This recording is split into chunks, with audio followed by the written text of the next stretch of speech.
Basale benkemile ngesikhathi kusabalala iy'ndaba ezithi laphana-ke ngesikhathi kudlalwa ibhola kuze kuhlakazeka ithimu kwakwamaTombolo FC ekuyiyona ehlanganise abaculi bamaskandi ukuthi kwaze kwakhishelana ibhamu. Unjengoba kufuneka afakaze ngalolu daba bachaze ukuthi yebo lezi zinto ey'khulunywe ukwazi ziyiqiniso, kodwa-ke futhi ney'khulunywe uSimomoza ziyiqiniso. Kodwa kukho konke kufuneka sike-understand ukuthi laphana-ke wonke umuntu wayithatha ngama-emotions. Uthatha-ke uthena yena abantu mangabe bembuza ukuthi wathula wathini emdala kwenzeka into ey'fana nalezo, wathi yebo cha wayemdala impela, kodwa babekhona abanye ababebadala babefana noThuthani kanye-ke naye uZuma. So naye akakazophawula ngoba nabo babekhona, kodwa-ke kwagcina kudlubulundeka ngale ndlela ekwadlubulundeka ngayo. Ngaphandle kokumasha isikhathi kaMntana Sikhathi sokuqala kuyona-ke ividiyo yakwaZintsele mawuthi ubusuyibonile sizokufakela nayo-ke ekanjoko echaza mayelana nalolu daba. Sanibonani. Njengoba ngishilo ukuthi leya beka ividiyo yokuqala. Le video yokuqala ke ukuthi nje ngifuna ukuphendula uSimomoza direct. Lena ke sibili ke manje ngicabanga ukuthi izophendula abalandeli. Mhlambe nabanye abantu abanesifiso sokuthuka mina nonto encane. Mina bafowethu ngibona kungcono vele ukuthi nithuke mina nonto encane. Ngoba mhlawumbe ukuchaza kwami kuzophelela khona la. Angifisi ukuthi kugcina kungena amagama abanye abaculi. Angifisi futhi ukuthi ngigcine ngilimaza ama-brand noma ngihlula ukucabangela ama-brand abanye abaculi egameni lokufuna ukuzithethelela mina nonto encane nongeloviye. Kodwa ngizothi mina nonto encane kakhulu. Ngoba uma sokhuluma iqiniso lapha e-changing room, uma abafowethu esasinabo lapha ababekhuza kwakuyimina, mhlambe nawabona namavidiyo masisuka nje emagroundini, nje imina wayikhuza kakhulu from egroundini. Ema-changing room kwakuyimina, uSomntwana kanye noNjoko. Mina nje amagama azaphuma abheka ngakimi ekukhuzeni kwami, kwathiwa ngathi senikhuza njalo ngathi ningabafazi anoke niyeke insizwa zelo. I-brand enkulu ke le ekhuluma lokho, i-brand enkulu mhlambe enkulu kunathi sonke esasikhona phe changing room. So nawe unga-check nje ama-brand ayekhona e-changing room because futhi angizokuthanda ukumention igama lalo muntu. Ngendlela ebucayi ngakhona lento kangangoba ngalesa sikhathi leso kwazi kwaphuma ngisho nezibhamu zaphuma ibhamu lapha e-changing room. Angeke uSimomoza kuveze lokho because kunama-brand akawahloniphayo, kunama-brand akawacabangelayo, kodwa ukhethe ukuveza lokhu kukanti encane kakhulu. Still mangase kuthiwa siya deep sigcina sikhuluma ngalento, ngaze kugcina kuphuma ukuthi kahle mina e-changing room ngimsulwa. Because angaze ngithuke umuntu futhi angaze ngikhiphe isibhamu, kodwa bakhona abayikhipha ibhamu e-changing room ngoba kunamanye ama-brand okumele avikele, kunamanye futhi akumele abulawa. Angisho futhi ukuthi mina abaculi abaphumela obala bechaze, kodwa ngiyafisa ukuthi engathi bengaliqondisa lolu daba because ngiyazi ukuthi for the fact ukuthi njoba wonke umuntu athula kangakhuluma ngalo, it's because wonke umuntu uyaunderstand ukuthi lento le ilimaza ama-brand amaningi kakhulu. Mina ke impi yami enkulu noSimomoza yasuka ekomidini, ngamxosha ekomidini sinonto encane. Kwakunekomidi ke lapha elaliphethwe yimi uSimomoza unto encane noThandazani. uSimomoza nje wahlulwa ubudoda wabhakuza wayale okwagcina kungiphoqa ukuthi ngimkhiphe lelo komidi futhi ngaze ngamxosha nasethimini. Ehlulwa yikho nje lokho ukwenza kwendoda yenza bona lobufazi lobu.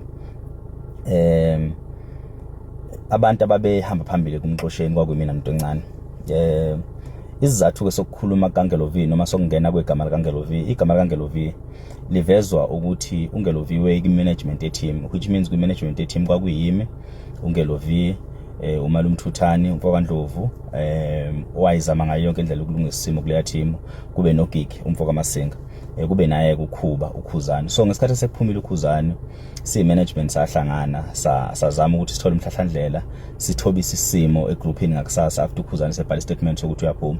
Ukhuzani statement wasiqala sibhala ngakuthina kwi-management wagcina kwi-main group. So thina sabe sesazi ukuthi ukhuzani sephumile. Meqeda ukuphuma ukhuzani sabe sihlala phansi njenge-management sibheka ukuthi isimo singasilungisa kanjani ukuthi team ingahlakazeki. So ukukhuluma kakhulu kaNgelo V kwakhambisana nokuzama ukulungisa isimo ngokumyalelo we-management. Omalume Mthuthani bangofakazi noGigu Mfoka-Masinga bangofakazi. Umalume Mthuthani ngaleso sikhathi wayehlushwa kakhulu network noma webhizi ngemisebenzi angazi kodwa wayengatholakali kakhulu ngaleso sikhathi ku-WhatsApp, kodwa kule mihlangano ye-management wayekhona futhi esasikwenza sithunywe management. Ngokuba uSimomoza wayesebuyisiwe ke teamini enza bona lobhukazi ukubuyiswa kwakhe eteamini wayethreatenisha i-team ukuthi uzokhipha zonke indaba zaseteamini, ekhiphe yonke into nge-team, ekhiphe zonke izinto esisuke zenza sisodwa siyi-team. Kwathiwa akabuyisa uSimomoza, wabuya kuSimomoza. So maybe uSimomoza mayiqeda ukuphuma ukhuzani egroupini, uSimomoza wayesenza okusha, wayeseba yibhukazi.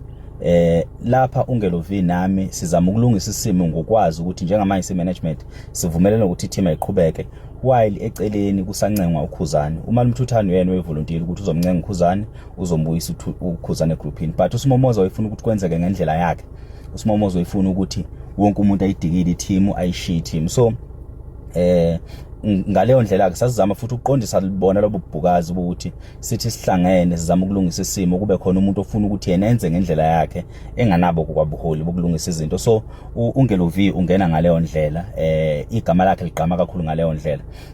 uGigu Mfoka-Masinga ucoach naye ungomunye wathembisa uSimomoza induku ikhathe eziningi ngakho lokuhlupha kwakhe kwakungemina ke ngedwa. Mina ngathi ke mase ngisaqhubeka nemiyalelo yemanagement ngithi ngibuyisa uSimomoza ngimfaka endleleni, uSimomoza wabe saqonda nje kumina esehlala nami ithonto khona lapho. Hawuma ngithi nangu uSimomoza khwele dilika ngabe sengimtshela ke nami ngendlela engimtshela ngakhona saxabana. But even before sixabana noSimomoza kwase kunenkulumo evelayo ukuthi imanagement idla imali ye-team, okwasimangaza because kwi-management kwakhona imina, ukhuzani, uMalume Mthuthani, uGigu Mfoka-Masinga, kanti nonto encane wakwaba khona egroupini. So now isizathu esikhulu se-management esasenza ukuthi kungathi mayiphuma ukhuba mase siyaphuma nathi siyalandela noma kuthiwa i-team ayivalwe, because wayengayena umuntu oqala wevama ukuphuma egroupini ngenxa zey'nxushunxushu ezazikhona. Baningi abaculi abaphuma egroupini, abanye bephuma bebuye, abanye bephuma forever. Unto encane wakwaphuma exabene negroup, exabene neteam, uSminoff wakwaphuma, uJaiva wakwaphuma, baningi abake baphuma, nabo uSimomoza bakwaphuma, inqwabo omashelela abake baphuma. So umculi mayiphuma wayiphuma nenkulumo zokuthi mhlambe akaphathekile kahle lana sasihlezi ke sibambana esekhona nayo ukhuba ukuthi bafethu umuntu ophumile akangalandelwa, umuntu uma esayithanda team uyobuya. So still management yahlala kuleyo myalelo. Yabona nje mina ngiyaphila kakhulu nto encane, kodwa ithi mayibhedile ephumile egroupini ngangingamlandeli mina ngiphume naye. Mhlambe kuneyithombe kubonakala ngijima naye la sisemakhaya eGreytown because siyaphilelana even ngaphandle kwebhola, kodwa sasithi masixabene ebholeni ngoba sasixabana ngempela ebholeni mina naye. Sasithi masixabene ebholeni kodwa ngokuphilelana kwethu kwaseceleni sasiqhubeke siphile, sihlangane sijime ndawonye, kodwa ufika ukuthi asisadlala ibhola ndawonye. Kahle iyona into engizama ukuyiveza ukuthi kangangoba le group le kwathi makuphuma ukhuzani ngamemezela ku-management after sekuvela ukuthi thina sidla imali, ngabe sengimemezela ku-management ukuthi hayi bafowethu mase kunento esikhuluma kanje kuthiwa sidla imali ekubeni kuyithina esikhipha imali, ngisacela ukhoxa kwi-management, ngisacela futhi ukuphuma egroupini. Bayakhumbula bafowethu bangincenga bangifonela ngicela ungaphumi aluze lilungise lo daba, ngavuma ngahlala ukuthi siyalungisa ke lo daba. Kulapho ke sasesixabana khona ke noSimomoza egameni lokuthi sizama ukulungisa i-team ukuthi ayingahlakazeki, i-team ayingafi ngokuba sekukhona oyedwa wethu osaphumile. Sasinethemba lokuthi asukile soba nendlela futhi yokumbuyisa kuzokwehlisa umoya, kuxoliswe la akangaphathekanga kahle khona, kanti ke futhi naye sasikulindela ukuthi mhlambe engehle exolise la akangayiphathanga kahle i-team khona uma elibona iphutha lakhe. Kanjalo futhi ne-team ayoxolisa uma nayo ilibona iphutha layo ngokwenza kwayo lokho ayekwenza lapha ema-changing room, because ema-changing room bancane kakhulu abantu abebemsulwa, akekho umuntu wayemsulwa ema-changing room. Udaba olukhulu lwenzeka lapha ema-changing room. And I believe kunamanje igroup isekhona igame yokugcina ile eyidlalele uJ yayihlelwe khona lapha kuleya group ngomyalelo ophuma kuyena ukhuzana sengaphandle kwegroup ecelile ukuthi ucela omaskandi behlangane kukwenziwa iactivation eCarnival City kanti ke wayeseke wawahlela lamagame amabili eThekwini engasekho egroupini kulawa seThekwini angibanga khona kodwa kulawa seUJ noma mina ngingasekho egroupini kodwa ngaba isimenywa ngafika ngazodlala ngimenywe yibo abafowethu ababe khona egroupini so kodwa mina ngabe sengiphumile ngaphuma nenike groupini after ngibona ukuthi isimo siyahluleka ukulungiseka ukhuzana esebuyile wazochaza ngokuphuma kwakhe kulapho umuntu abeka umbono wakhe wabeka icabanga leso sikhathi leso wathi ukhuzana may conclude ukuthi ayena ngempela uyaphuma egroupini wathi nonjoko meyivalelisa ngabe wesithathu ukuvalelisa wathi mayishaya left ukhuzane wawushaya unjoko left nami ngabe sengushaya left wami so ngabe wesithathu ukuphuma kule group sabashiya which is I believe manje team igroup isekhona nginenkolelo ukuthi ukuba ibrand uSimomoza ubengekayenze lento but akazi nokuthi yini ibrand and lento ifana nokulala nomuntu wesifazane maqede ekushuthe unqunu ungaqokile maqeda iposter lento because akazi ukuthi ibrand kahle kahle ivikelwa kanjani ukuba uyazi ukuthi ibrand ivikelwa kanjani unjoko njalo uSimomoza ngaba akayenzile lento akayenzayo ingakho ke kwayena ukhuba angakaze chaze ngalento ingakho nabanye abaculi bengakaze bephumele ngalento because it was more of a brand threatening kuyena ababekhona echanging room kulapho kwaphuma khona ke sinqumo ukukhuzana ukuthi yena uyishiya i-team because lento uyibuka ukuthi izogcina ilimaza ibrand yakhe kanti ibrand yakhe uyisebenzele kanzima and angayakwazi ukuhlala because yonke lento le eyilimaza ama brand uSimomoza ukhuluma ngayo yonke lento ngoba akayazi ukuthi ibrand idinga ukuvikela wenziswa nje ngempela wenziswa kukaNondindwa othe walala naye maqedwa kushuthi unqunu ngoba nakho efuna ukutrenda kwangaleso sikhathi thina singama brand bafethu angesikwazi ukuthi sichaze ngobudeep bayo le ndaba sesigcina sifaka amagama abaculi because siyazi ukuthi lendizolimaza abaculi so bafethu abafisa ukuthuka mina nonto encane abasithuke besithuke beze befike la abafisa ukufika khona futhi angifisa ukhuzana ukuthi ayichaze lento futhi akhulume ngayo ngoba izogcindiluleka mhlambe abaculi uma befisa ukukhuluma ngayo bengakhuluma ngayo just ukuvikela into encane kakhulukazi because igama lakhe lithinta kakhulu kanti futhi support uyithola kubona abaculi bakaMaskandi uSimomoza wenza into ebudedengu kakhulu bafethu singadlala nje futhi ningenza ngasithani ibona uSimomoza wenza into ebudedengu ulimaza igama lakanti encane siyibiza ngecharacter assassination into akayenzile futhi uzama ukumbulala ephila ngayo yonke indlela ngendlela kenze ngayo bafowethu abafisa ukusithuka bengaqhubeka besithuke akukho okunye sokuchaza because we understand ukuthi usho ukuthini uprotect brand so angesikwazi ukuthinta amagama abantu angesikwazi ukuthinta amagama abaculi abangakaze bekhulume ngalento izathu ukuthi sifake ukuthi uSimomoza wayinenkinga neteam it's because ikhathi zonke nokuxoshwa kwakhe eteamini kwakuhlangane nokuthi wayengawa attend ama games wayengafika emagameni wayifika kuma game asegoli because kwakunzima ukutravela kwakhe ngoba wayesaba ukuhlangana nalendoda umculi ekhona eteamini akayenza into ekhohlakele eyasenza ukuthi sihlanganise imanagement izama ukuyilungisa izikhathi eziningi ukubuya kwakhe uSimomoza sasihlezi sithi uSimomoza kulungile ke sokuvikela ukuthi lendoda ingaze kufikela yona esifuna ukukufikisa khona so bafowethu bekuyivideo yami yokugcina le ngichaza ngalolu daba seningakhuluma futhi nikukhulumayo ningithuka endlela ningithuka ngakhona ngiyanikhulula kulungile ngithukeni niphinde futhi nimthuke into encane kodwa iqiniso ilona lelo akukho okunye okudeep enizokuthola from kimi noma into encane abafisa ukuyikhuluma indaba namafisa ukuyilula bengayilula uma beyilula ke akukhonke ngake isiyodibana esikhaleni kaNtombela ake ngibingelele sanibonana noyinganza kwethu lobingelela unjoko ngibuya phansi le ndaweni yasenkadle emshisana cha nganza kwethu ngaphandle nje kunibambezela ngiyazi ukuthi niyaphila enyakeni omusha kodwa ngifisa nje ukuphawula kancane kulolu datshanyana olukhona njengamanje olithinta kakhulu indaba team lekaMaskandi oligcina ke oliveza umvu kaMkhize uSimomoza oligcina ke seliveza namagama ethu nabanyoza kwethu kufuna ngikusho lokhu ngaso sonke isikhathi asikuququmezeleni ubumbane nobunye nokuthandana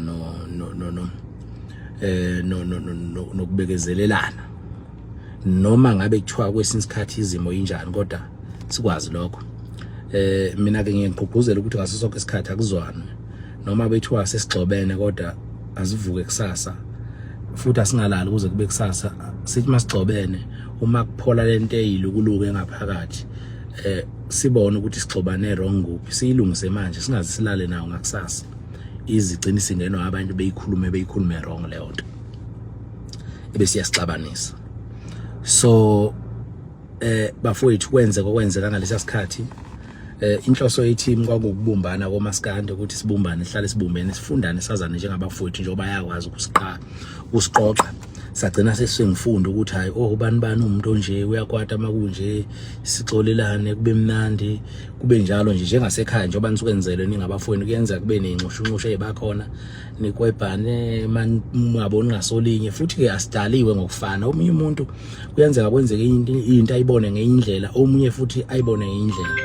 So ke nganza kwethu nalo ucingo olungiphazamisayo ngithi bafowethu ngalokho ngifisa ukuthi enkulumeni kaMkhize akungabikho umuntu manje owayengekho lapha uthi ubani ukuthi okwakwenzeka lapha kwakwenzeka out of ama emotions bafowethu wonke umuntu wayekwatile i-team sidliwe kunzima kwamukela ukuthi sidliwe. Indlela ke inhliziyo zethu esidale ngazo kayifani. Ziningi izinto ezenzeka lapha kodwa engeke namhlanje ngithi ubani wayekhuluma ukuthi noma wayenza ukuthi ngoba nakho ukuthi into eyayenza yonke le yanto kwakwama emotions wonke umuntu wayekwatile ngendlela ayekwate ngayo kodwa ukucasuka kwethu kasifani.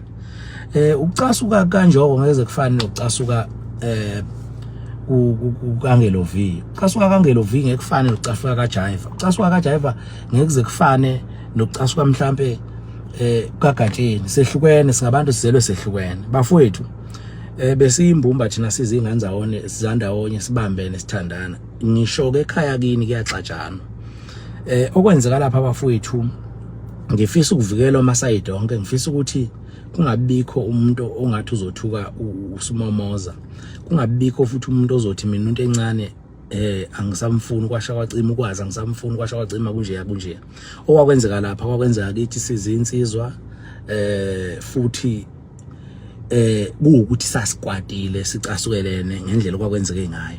Yebo khona kwaba khona ukukhuluma ngeke ngufihle lokho nje obekubekile uMkhize kwakhona ukukhuluma futhi kwakukhulu kodwa emveni kwalokho sakwazi ukuyithinta sibone ukuthi nakho la shayisa khona ngoba inhloso nqa ngiyale yanto kwakuukubumbana ke kwenza ukuthi nifundane nazana ukuthi hayi ubani nenhliziyo encane makufikana ezinye izinto mazenzeka yena akakwazi ukuyithatha ayihendlishe kalula. So ngalokho ngizama ukuthini bafowethu pheze khona konke sekuvelile akukho engizothi mina ngithi uSimomoza la ukhuluma iphutha because siyazi jonke sasikhona changing room ukuthi kwanze into eziningi bafowethu ezabaningi kakhulu nokwazi nje beveza ngisho into eyithinta neibhamu nokuthinteka okuningi kwenzeka bafowethu okwakwenzeka. Ngicabanga ukuthi kokuningi ukuthinteka kwakubheke kimi mina ngizange ngiphume nakho ngithi ubani mhlambe uthatha isibhamu lobethu uzama uthatha isibhamu ingoba mhlambe lo muntu bese ngangifuni mhlambe ufuna ukungibulala kodwa kwakwama emotions amanye ayidala ukuthi mhlambe omunye akwate ngalendlela ukuthi mzampu uzama ukuthusa ngoba sikhombana ngeminwe. So ke bafowethu ngizama ke nami ngangizama ukukhuza ukuthi uma kuxatshana ekhaya abanye izinto bayibona ngendlela kodwa afuna kube khona phela abakwazi ukukhuza ukubona ukuthi ayi lento eyenzeka ayikho right asikhuzeni la kanje ukuze into ethi iqhubeke iye phambili. So ke engangikwenza kwakuyilokho mina ukuthi ngangizama ukukhuza nabanye ozakwethu ababekhuza.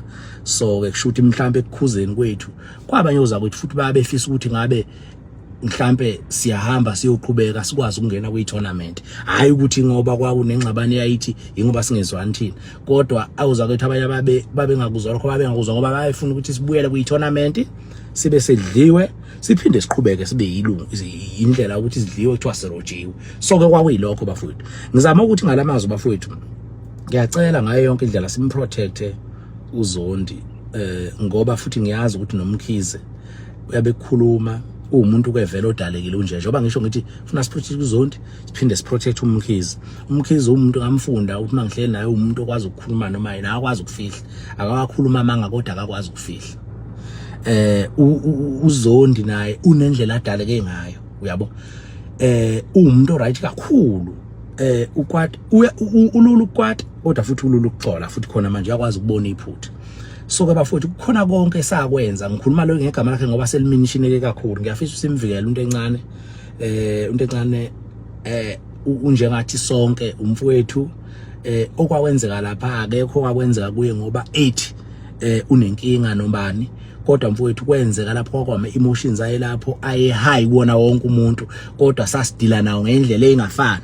So ke bafowethu ngiyafisa ukuthi nikwazi niqonde ukuthi mina nje okwenzeka kimi ngoba mina ngaba yimeni ngagcina ngiyimeni character angisho ukuthi kwenza abantu baningi abafowethu abangivukela ngoba ngangikhuza ngeke ngithi into encane ngeke ngithi mhlambe uluve ngeke ngithi mhlambe ukwazi ngeke ngithi mhlambe engabe somntwana engabe ngithi cha kodwa nga understand ukuthi kubafowethu esasiphambana nabo ngendlela sasiphanjaniswa imbono ukuthi mina ngibona kanje lo ubona kanje akukho kunye sasiphanjaniswa umbono nje ukuthi bona bafisa ukuthi ngabe siyaqhubeka thina sithi bafowethu ayingabulawa lento asivumukeleni ukuthi idliwe ilokho nje into eyayenza ukuthi kube ngazathi ke sesinenkulumo mpikiswano kusho ukuthi nemoya yake iphezulu asamukeli kaloku ukuthi idliwe ngoba masikandi niyasazi zinenkani ngisho emculweni asifuni ukwehlulwa amanye amajandra emculweni ngakho ubona izika lika masikandi liphezulu kanga uma kuphuma ama-album ahlale eshisa ngasonke isikhathi cause kuyi competition asifuni lento ekuthiwa ukwehluleka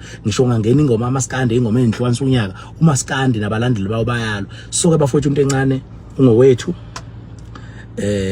ngiyacela simvikele ngayo yonke indlela angabikho umuntu ozomthuka uzokwenza umsebenzi wakhe manje okwenzeka lapha mfowethu kwedlula sedlula lapho into esedlula ayisekho kuyona seyidlula nje saphuma saphela kuyona. Ngicela simvikele bafowethu yekani ukuthuka abaculi benu nimane abalandeli bamasikandi protectani into yene niyikhande nina sikhandwe yini asikwazi ukuphinde sibulawe yini noma bethu asekuveleni ke ngaleso sikhathi okwenzeka ngaleso sikhathi sakwazi ukulungisa thina sikumanage sedlule kukho ngoba hayi ukuthi khona wayizondo omunye akaze sizondane thina siyathandana kodwa kwakungaboni ngasolinye ngaleso sikhathi sihlukene ngembono ngento eyayenzeka si protect futhi umkhizi akekho ufuna ukuthi umkhizi ukuthi ngoba ngithi ngizothi umkhize ukhulumile inhliziyo zabantu kayifana abantu babona izinto ngendlela engafani akukho ngamanga ngizothi ukhuluma amanga wathi kodwa noma bengafanele vele public kodwa sikho isidingo sokumthuka ngoba abanye abantu abakwazi ukufihla ezinye izinto ngisho ekhaya uyathi makwenzeka izinto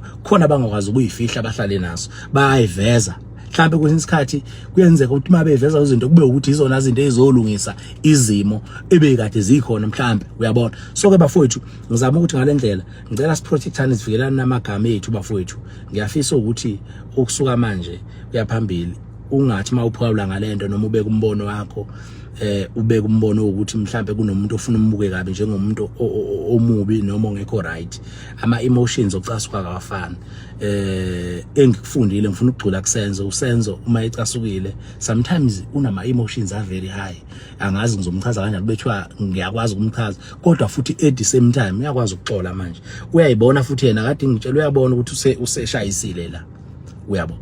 So akukho mina konke okwenzakalayo ngoba phela manje nihleli ndawonye niyafundana konke okwenzakalayo kuza kwethu mina ngisuke ngathi ubani hayi vele ukwati lemakunje kuyedlula futhi kodwa ayikho into ethi bafowethu khona la mhlambe esake kwathiwa hayi sesibambene cha yebo khona impho yaba phezulu ngalendlela okwenzeka ngayo kodwa okuningi mfowethu akusabalekile manje seyidlula lapho bafowethu seyidlula futhi asikho isidingo sokuthi sibuyele kukho. Ngicela bafowethu lento siyikhathe siyeke siyixoxe masiyixoxa kodwa kungabi ukuthi kunabantu esekuthiwa sekufuna becindezelwe kwasho wacima cho thina sakulungisa njengoba sikwazi ukusibona siyindawonye nje kwaba njalo kwaba ingxabano nje yasegroundini yingakho singakufaka ngapublic ingoba vele kwakuyinto eyayingathinta umculo sasingekho emculweni sasingekho ezitudo. So ngoba into eyenzeka ikuphileni kwethu okunye kuseceleni kokudlala ibhola so sakwazi ukumanage lapho ukuthi hayi vele ama emotions siyayiphila kumnandi ibhola sasikhandela umnandi uma sekufika isikhathi ukuthi njengamanje sigwatele ngendlela sinembono ehlukene ngendlela ehlukene ngayo kodwa futhi sikwazi ukumanage lokho. Ngiyacela bafowethu ukuthi khona konke okwenzeka yebo imoya ayiphezulu thina kodwa sesikwazile ukuthi sakwamukela lokho sakulungisa siyisodwa. Sicela ukuthi abantu bafowethu behlisa imoya iphele lento singathukani siqhubeke siphile bafowethu sijabulisa abantu siculeni ngiyethemba futhi ukuthi ibhola nizophinde nisibone futhi ebholeni sinethemba ukuthi ibhola sophinde sikwazi ukulibuyisa ukukhombisa nini ukuthi mhlambe okwenzeka kodwa siyafisa ukuthi ubuhle nihlale njabule ngoba kwakumnandi ukusibona sibanga sibakhulu sigijima nisijabulele nihleke ngoba nathi bekusenza ukuthi sihlale sijabule lokho so ke bafowethu siyethemba ukuthi mhlambe ngelinye ilanga uyolunga sikwazi ukuyilungisa lento yethu ngoba ayisekho kodwa ukuthi akaze mhlambe sigcile ekutheni sesiyalibuyisa manje ibhola ngiyethemba ukuthi bafowethu mhlambe kuyokwenzeka ukuthi ligcine likwazile ukuthi libuye ne tournament siqhubeke sidlale kodwa bafowethu akekho umuntu ofana lazondwe amagama ami lawo ngiyabonga kakhulu ngiyaxolisa bafowethu la mhlambe ngiphaphalaze khona ningixolele kodwa isimo sami sale video ukuthi asilungiseni ngabikho umuntu esimbuka kabi mfowethu sisupporteni uZondi uzokhipha album yakhe singamkhombi ngamagama akukho nje okurong mhlambe okukhona njengamanje nje ububone ephila nje siphila ngalendlela esiphila ngayo siphila kanje labafowethu siya understandana ukuthi mfowethu unje ubani nje futhi uma sikwathelene siyakwazi ukuyilungisa into siyiqede siyabonga bafowethu ngicela sedluleni kulento siyaxolisa uyongenza kwethu la wonekala khona entweni sontweni samosha singaboni ukuthi siyamosha nisixolele njalo nathi singabantu sinamaphutha akekho umuntu ongeyena umuntu wonke umuntu unamaphutha bafowethu singabaphutha siyaxolisa